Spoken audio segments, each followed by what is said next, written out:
Ito mga kabayan, pagkaraan ng 45 days o isang buwan at kalahati, ito nakita ninyo ang kanyang bulaklak. Yan. Kita ninyo. At magaganda. Kahit na matanda na ang puno katulad ng inyong nakikitang ito, na halos sobra ng isang taon ay hindi bumula-bulaklak. Kahit lagyan ko ng mga fertilizer o iba po rin ng organic pataba, hindi pa rin magkaroon siya ng dahon o yung suloy na pagmumula ng bagiging bulaklak.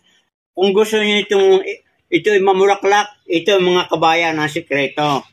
Ang Orchids Blue Max, ito ay isang foliar fertilizer na ito ini-spray sa sanga, sa ilalim ng dahon at inidiligin sa punong orchids. At ito mga kabayan, ay aking papakita ko sa inyo pamamaraan. Ito ay sprayhan natin.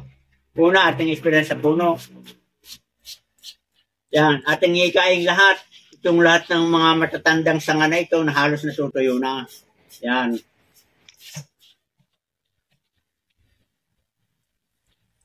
Ating pasasawaan para masipsip ng kanyang mga sanga itong likido ng Blue Max Orchids Fertilizer.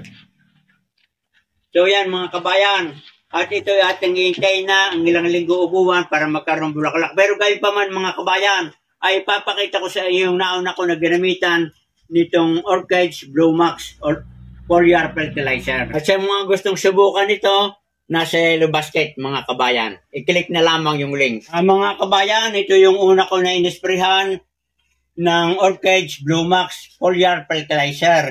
Ito dito ko ni-spray sa ilalim ng dahon, ganyan mga kabayan. Yan, ihikayin natin yan. At ito mga kabayan, pagkaraan ng 45 days o isang buwan at kalahati, ito nakita ninyo ang kanyang bulaklak. Yan. Kita ninyo. At magaganda at marami pang mga susunod. At ito magkakaroon pa ng maraming suloy dito. At yun na lang ang i-sprayan nito every week. Kada 7 araw, aalagaan natin para gumanda at mag-boom yung kanyang mga bulaklak. So yan mga kabayan, sa mga gustong sumubok ng Orchid Blue Max, nasa yellow basket. Good luck and good health.